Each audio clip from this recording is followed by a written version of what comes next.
말씀 출애굽기 20장 3절 말씀입니다. 자, 우리 3절 말씀 우리 두 번을 큰 소리로 외쳐보겠습니다. 너는 나 외에는 다른 신들을 내게 두지 말라. 너는 나 외에는 다른 신들을 내게 두지 말라. 아멘. 우리 서로 앞뒤좌우로 교제합니다. 잘 되고 있습니다. 하나님이 하시면 다 됩니다. 사랑하는 여러분, 하나님의 형상대로 지음받은 사람에게는 하나님을 갈망하고 하나님을 찾는 영적인 본능이 있습니다. 하나님께서는 우리 사람들에게 영혼을 사모하는 마음을 주셨기 때문에 그렇습니다. 자, 우리 전도서 3장 11절 말씀인데요, 함께 읽어볼까요? 하나님이 모든 것을 지으시되 때를 따라 아름답게 하셨고 또 사람들에게는 영혼을 사모하는 마음을 주셨느니라. 아멘. 그렇습니다. 배고픈 아이가 밥을 찾고 목마른 사람이 물을 찾는 것처럼 사람이 하나님을 갈망하고 찾는 것은 너무나 당연하고 자연스러운 일입니다. 그러나 배고프고 목마르다고 잘 살펴보지도 않고 상한 음식을 먹거나 독이 든 물을 마시면 아프거나 죽게 되어 있습니다. 마찬가지로 하나님을 찾아다니며 우상 숭배를 해서는 안 됩니다. 그러면 영혼이 죽는 겁니다. 우리가 살고 있는 이 시대를 포스트 모던 시대라고 하는데요, 한마디로 얘기하면 절대 진리를 인정하지 않는 종교다원주의 시대입니다.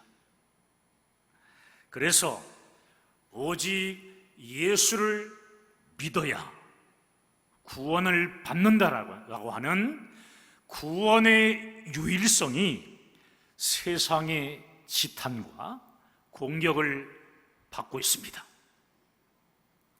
다른 종교의 신과 다른 종교의 구원관을 기독교가 인정하지 않는다며 기독교를 독선적이며 배타적이라고 심하게 비난합니다. 여러분, 세상이 아무리 심하게 비난해도 주님이 다시 오시는 그날까지 절대로 변하지 않는 기독교의 영원한 진리가 있습니다. 이 진리가 세 가지인데요, 자, 첫 번째는 뭐냐면 하나님은 창조주로서 살아서 역사하시는 분이시며 우리는 하나님의 형상대로 지음받은 피조물로서 하나님을 찬양하며 예배해야 될 존재라는 겁니다. 두 번째는 우리의 죄를 대신하여 십자가에서 죽으시고 부활하신 우리 주 예수 그리스도의 십자가 대속을 믿어야 우리가 영원한 구원을 받는다는 사실입니다. 다시 말해 오직 예수님만이 우리의 유일한 구원자라는 말씀이에요. 자, 마지막 세 번째는요, 신구약 성경 66권 이 말씀은 영원히 변치 않는 살아계신 하나님의 말씀이라는 것입니다. 이러한 기독교의 진리는 세상으로부터 심한 지탄과 비난을 받을지라도 결코 타협할 수 없는 영원한 기독교의 진리입니다. 할렐루야. 여러분, 66권 성경 말씀 가운데 특별히 하나님께서 직접 돌판에다가 기록해 주신 말씀이 있는데요, 오늘 본문 말씀이 속해 있는 십계명입니다. 십계명. 하나님은 모세에게 십계명을 주시면서 이렇게 말씀하셨습니다. 이 말씀을 존중히 여기고 지키면 천대 만대가 복을 받는다. 그러나 이 말씀을 짓밟고 거역하며 살면 저주가 될 것이다. 십계명을 중심으로 하나님의 백성들이 지켜야 할 율례와 법도인 율법이 발전했는데, 정말 안타깝게도 오늘날 율법에 대한 잘못된 견해들이 많습니다. 그중 한 가지, 율법을 지켜야 구원받는다는 잘못된 율법주의 구원관이 있다는 사실이에요. 따라합시다. 율법주의 구원관. 율법주의 구원관은 율법을 철저히 지켜야 구원받는다고 하는 얘기예요. 여러분,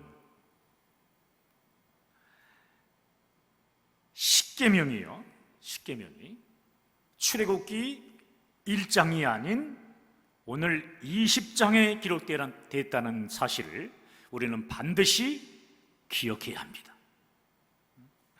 애굽에서 구원받고 출애굽하기 위해 지켜야 될 말씀으로 율법을 주신 것이 아니다라는 말씀입니다.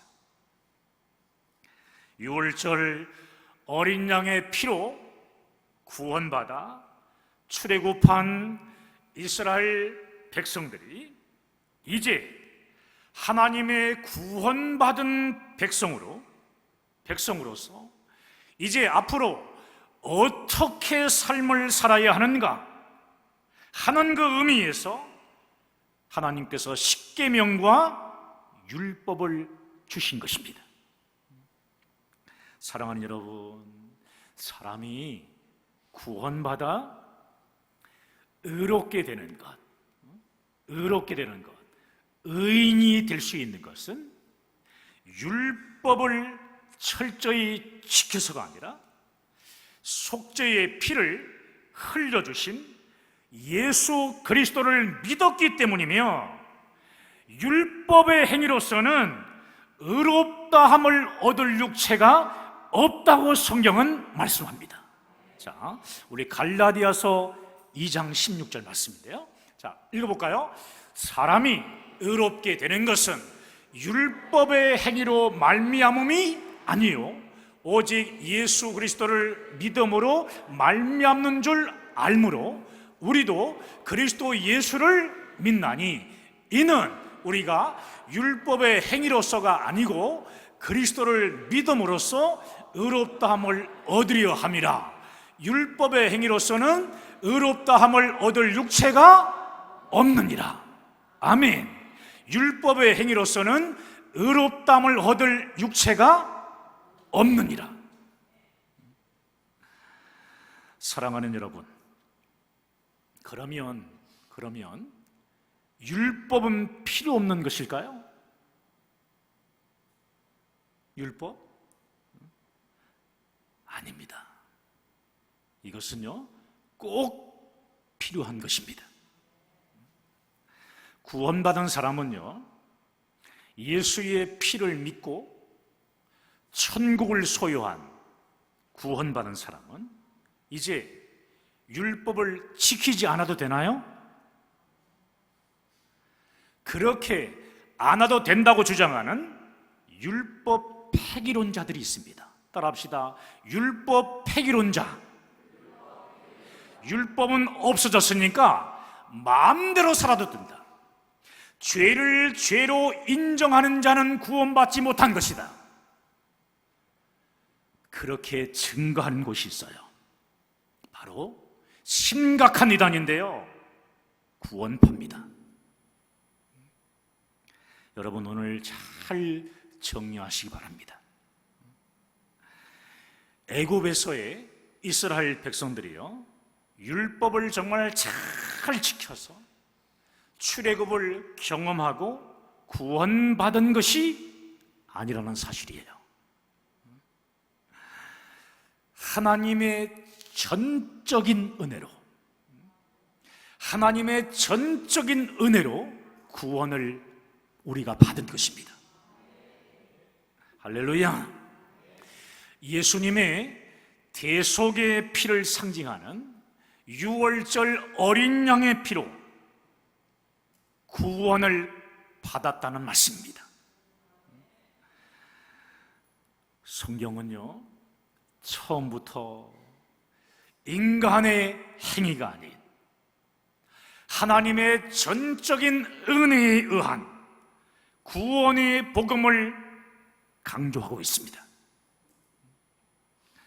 하나님은 범죄한 아담과 하와에게 짐승의 피 흘림을 통한 죄 속죄를 상징하는 무엇을 입혀주세요? 가죽옷을 지어 입혀주심으로 놀라운 구원의 역사를, 놀라운 구원의 은혜를 구약의 첫 번째 책인 창세기를 통해 가지고 가르쳐 주신 것입니다.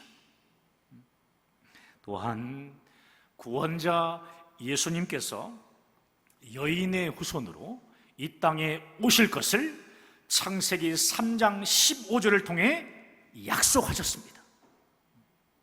이러한 하나님의 구원의 은혜와 약속대로 말씀이 육신이 되어 이 땅에 오신 예수님은 십자가에서 속죄의 피를 흘리며 죽으심으로 우리를 단번에 죄에서 구원해 주셨습니다. 이처럼 성경은요, 율법을 주시기 전에 이미 피의 속죄를 통한 구원의 복음을 증거하며 가르쳐 주고 있다는 말씀이에요.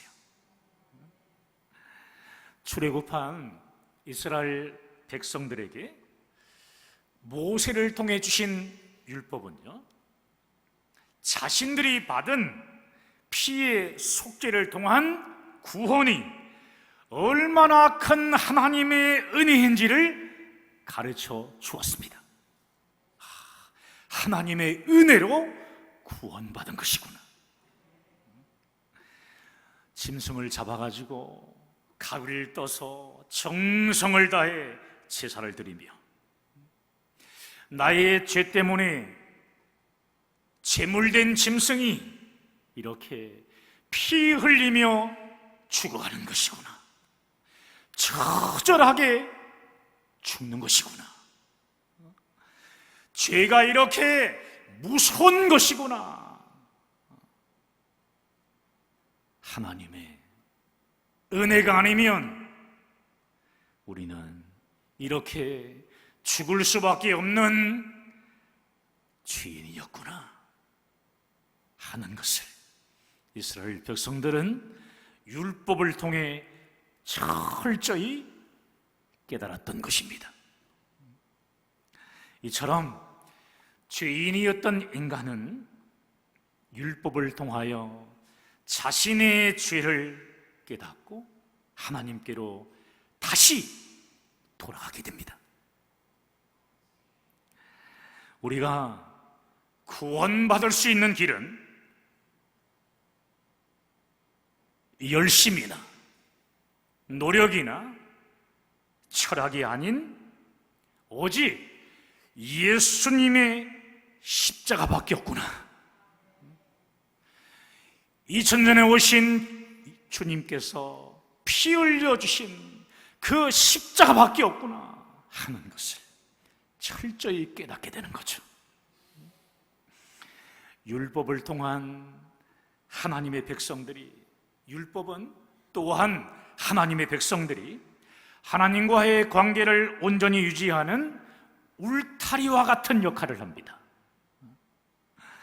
율법은 죄인된 인간을 구원자이신 예수 그리스도에게로 인도할 뿐만 아니라 예수님의 십자가의 대속으로 구원받은 하나님의 자녀들이요, 이 땅에서 하나님의 자녀답게 거룩하게 살아가는 방법을 가르쳐주는 역할도 합니다. 사랑하는 여러분, 율법 중에 율법이며 하나님의 첫 번째 계명은 바로 오늘 본문인 3절 말씀이에요. 너는 나 외에는 다른 신들을 내게 두지 말라. 너는 나 외에는 다른 신들을 내게 두지 말라. 여러분, 사람들이 왜 우상숭배에 빠지는 걸까요? 그렇게 우상숭배하지 말라고 해도 빠지는 이유가 뭘까요? 우상은요, 사람들에게 끌림을 주고요, 굉장한 매력으로 우리에게 다가오기 때문에 그래요. 가나안에 들어간 이스라엘 백성들의 위기가요, 바로 여기에 있는 거예요. 이스라엘 백성들은 여러분이 잘 아는 것처럼 유목민이었습니다. 유목민 생활이라는 게 뻔한 거죠. 풀 뜯어먹고, 이것은 먹는 풀이구나. 풀 뜯어먹고요. 양 젖 짜먹고 사는 거예요, 그냥. 광야에서. 가나안 땅에 들어가기 위해서 광야를 여행할 때는 그들이 무엇을 먹고 살았죠? 만나를 먹고 살았습니다. 하나님이 하늘에서 만나를 내려주셔가지고 만나 떡볶이도 해먹고 만나 피자도 먹고 다 해먹어본 거예요. 아침 저녁으로 매일 만나를 먹었습니다. 그런데 가나안 땅에 이스라엘 백성들이 들어갔더니 어떤 일이 벌어졌느냐? 사람들이, 가나안 땅에 있는 사람들이요, 양고기에다가 포도주를 곁들여서 올리브와 함께 먹는 겁니다. 우리는 그냥 만나만 먹었는데 이들이 먹는 것은 완전히 다른 거예요. 여러분, 얼마나 매력적으로 생각했겠습니까? 이스라엘 백성들은 광야에서 율법 공부하고 하나님께 기도하고 또 짐승을 잡아서 제사 드리는 것이 전부였거든요. 그런데 가나안에 들어가니까 제사의 차원이 다른 거예요. 술과 춤이 있었고, 여사제들이요, 제사 드리는 남자들과 밤새도록 놀아줍니다. 음란한 우상숭배이니 하나님은 그것을 부러워하지 말고 불태워서 진멸하라고 말씀하셨어요. 그런데 이스라엘 백성들이요, 꾀를 냅니다. 주일날은 하나님을 정말 섬기는 예배를 드리고 찬양을 뜨겁게 드리고 기도도 하고 그러다가 평상시에는 바알신을 섬기는 거예요. 우상숭배는 정말 짜릿하고 재미있거든요. 막 흥분되기도 하고, 또 가나안 정착민으로 농사를 이제 지어야 되는데 바알 우상 앞에는 농사 짓는 방법까지, 그런 기술까지 있었던 거예요. 이스라엘 백성들은 그래서 내가 가나안에서 성공하기 위해서는 바알신을 섬겨야 한다 라고 생각했던 겁니다. 이러한 생각으로 인해 우상 숭배나 다를 바 없는 혼합주의 신앙이 되어진 것입니다. 혼합주의 신앙. 사실 오늘날 현대의 많은 사람들도, 많은 그리스도인들도 이렇게 살아갑니다. 주일엔 예배를 잘 드립니다. 정말 뜨겁게 예배 드립니다. 할렐루야! 아멘도 하고요. 이 동네는 아멘을 안 한다? 할렐루야! 그래요. 그런데 막상 밖에 나가서 장사하고 또 사업하고 직장생활하고 친구 만날 때는 세상 사람하고 조금도 다를 바 없는 똑같은 삶을 살아가요. 바알신을 섬기고 살아간다는 말입니다. 하나님은 주일 예배만 내가 만나면, 그 하나님을 만나면 된다고 생각하는 겁니다. 여러분, 이것은 정말 잘못된 혼합주의 신앙이며 결국에는 이것이 뭡니까? 우상숭배라는 사실이에요. 우상숭배. 오늘날 현대를 살아가는 신앙인들의 바알은 무엇일까요? 그것은 바로 경제의 신, 물질의 신 아닐까요?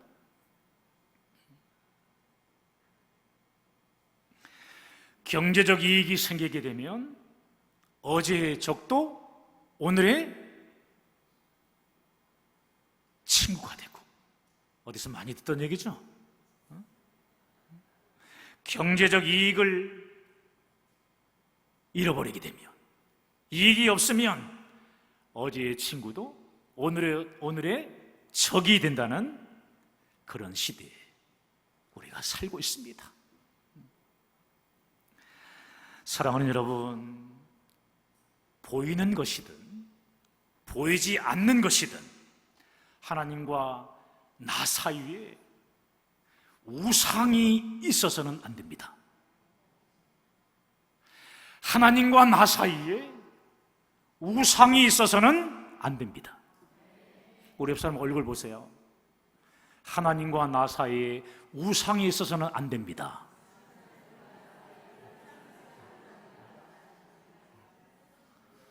그 아멘이래요? 혹시 여러분 지금 하나님과 세상 신을 함께 섬기는 혼합주의 신앙인으로 살고 있지는 않습니까? 혼합주의 신앙은요, 무서운 우상숭배입니다. 혼합주의 신앙을 버리십시오. 혼합주의 신앙을 버리십시오. 혼합주의 신앙을 버리기 위해서는요, 한 가지만을 붙들어야 돼요. 오직 우리 주 예수 그리스도의 십자가, 예수님의 십자가를 붙들면 삽니다. 할렐루야.